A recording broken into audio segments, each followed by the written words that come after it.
Hello, I'm the real-life fake wizard. A few days ago, I made a video called In Defense of Highguard, where I said I was rooting for this game. I had hopes that their marketing tactic of using silence and not engaging in conventional marketing campaigns could be used to make marketing agencies and consultancy firms look bad. A lot of money is poured into marketing campaigns designed to lie to gamers. If there was a chance this game could break that cycle, from a marketing background myself, it would be interesting to see. I also said in my video, and I quote, "If this game is garbage, so be it, and I will happily make a follow-up video eviscerating them for their pompous arrogance." Yeah, well, welcome to that video.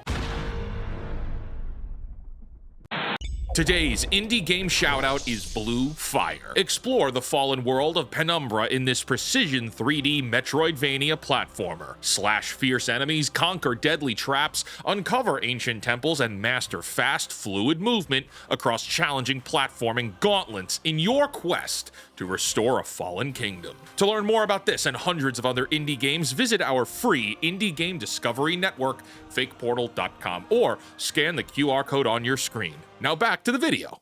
Yeah, I played Highguard, I gave it a fair shot, I tried to find the fun, and I gotta tell you, this game is boring. It's not the rough around the edges type of boring, it's not the needs time to find its audience, it's just generic and boring. My biggest problem is the maps are friggin' massive, and they're very hyper-detailed, so these maps are huge and look impressive when you're not moving around, but you need to be moving around a lot, which makes what you're looking at very hard to see. But yeah, there's all this fantasy architecture and open terrain and verticality, and there are 6 players on it. Total. This is a 3v3 game. Do you understand what that means? It means you spend most of your time alone, riding around on your mount, mining rocks, opening chests, waiting for something to happen. The looting phase, which is supposed to build tension, just doesn't, because you rarely see anyone. You're galloping across what feels like a national park, hoping to bump into an enemy,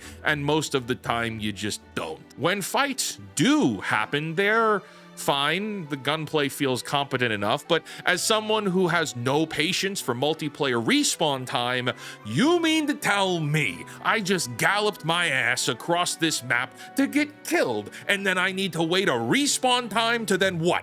Gallop across the map again to get killed again? No thank you.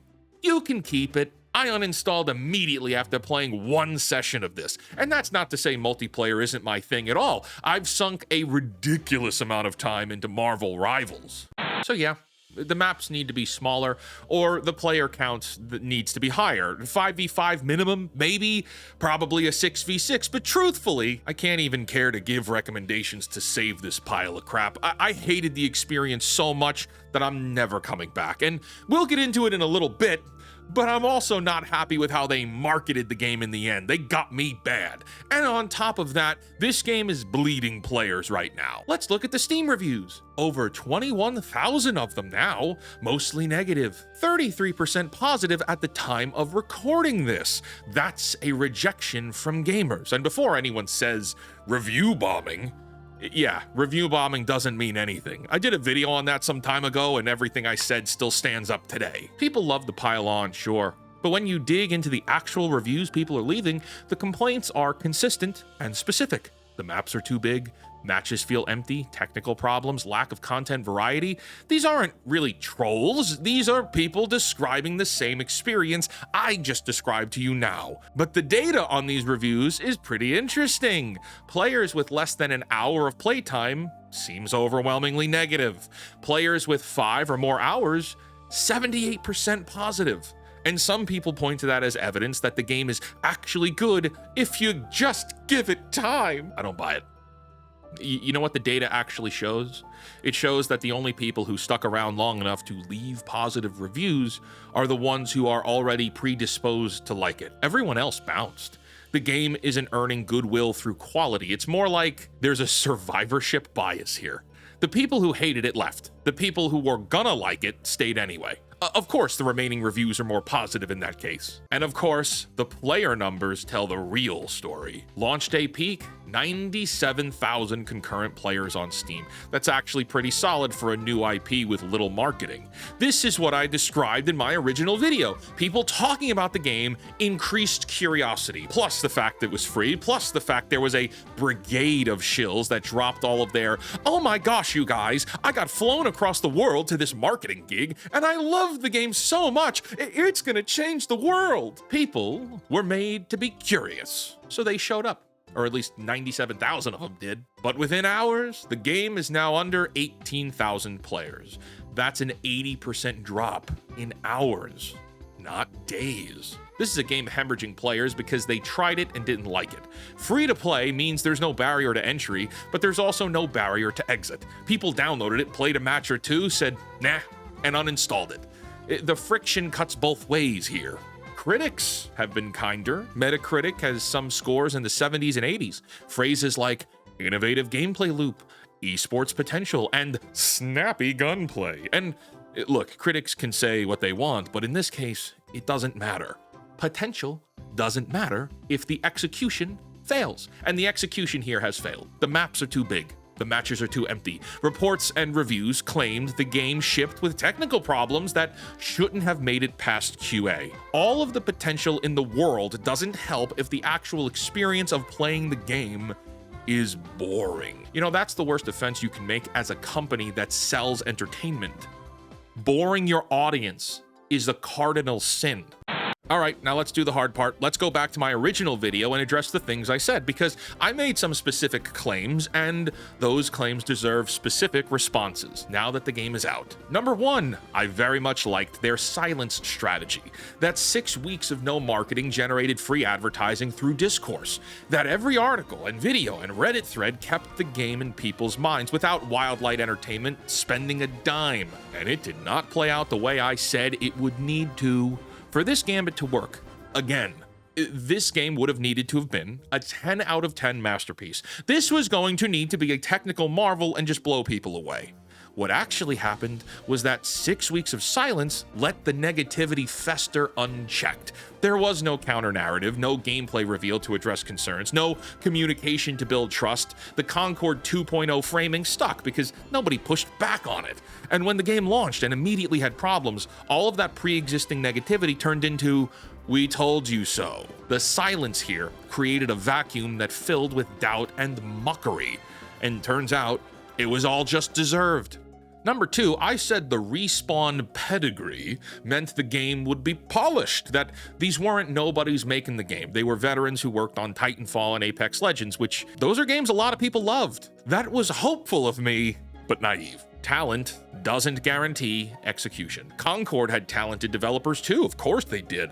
The gaming industry is full of these experienced teams that ship bad products all the time. Pedigree is not a predictor of success at all. Number three, I said if Highguard succeeded, it would prove that AAA marketing budgets are unnecessary, that quality could beat hype, that this would shake up the industry and make consultants and agencies look perhaps obsolete is the word. This was the hope I was most invested in. I made the entire video with this point in mind, but what a landmine I stepped on to put it out a video showing optimism for Highguard, huh? Assuming that they would maintain their silent strategy until the Monday release? Nope. The moment my video went live, the cavalry of shills started bombarding social media with their praise for playing this game and how this game was gonna change gaming forever. Yeah, so here's my dumbass saying, wow, I love their strategy of not paying millions of dollars for conventional marketing on the same day their conventional marketing strategy push went live. Like the moment my video went up, all of the shills on Twitter exploded. Let's spend a ton of money to fly out all these content creators, get them to praise the game, and then ship the thing on Monday. You know, it was nice to see the internet kind of revolt to this. Gamers were not buying the messaging from all these corporate toe lickers. But there is the other side to this marketing conversation as well, because Highguard failing doesn't prove marketing is necessary. It proves that you can't skip marketing and also ship a mediocre product, right? Marketing exists for a lot of reasons, and one of them is managing expectations or creating expectations, building trust, showing people what they're getting. Highguard had none of that.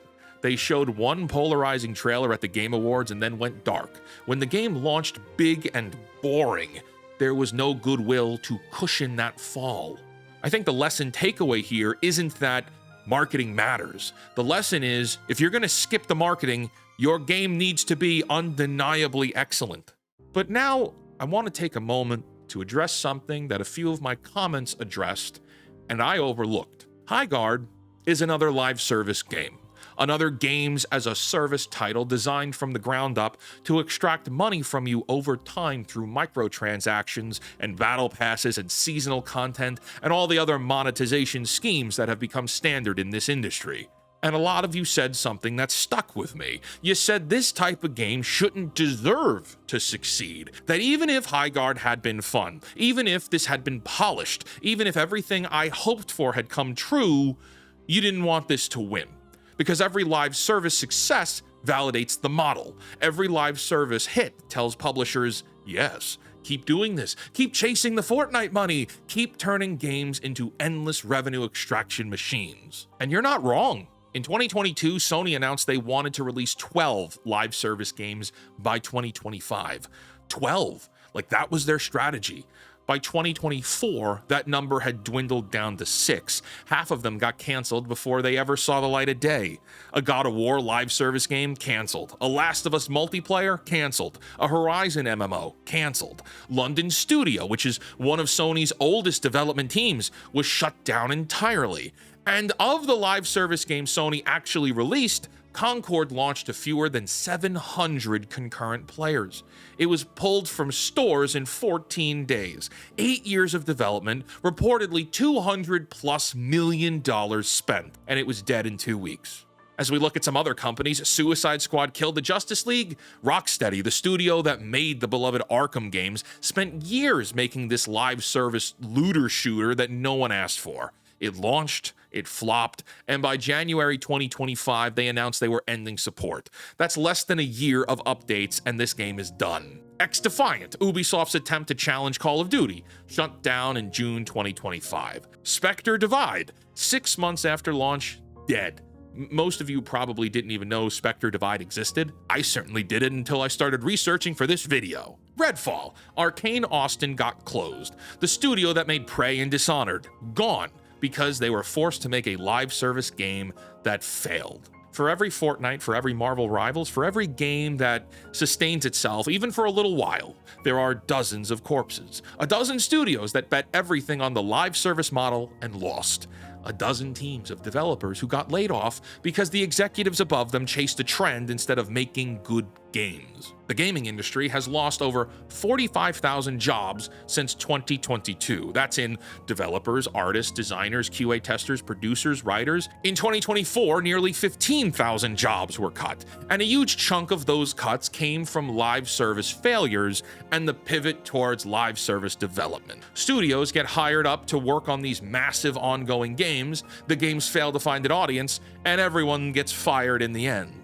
That's the cycle of live service. Yeah, these are teams and studios of talented people who, in years past, made games that a lot of us loved that are being ground up and spit out because the industry decided that sustainable single-player games just weren't good enough anymore. That everything had to be the forever game. That everything had to have battle passes and seasons and ridiculous amounts of microtransactions.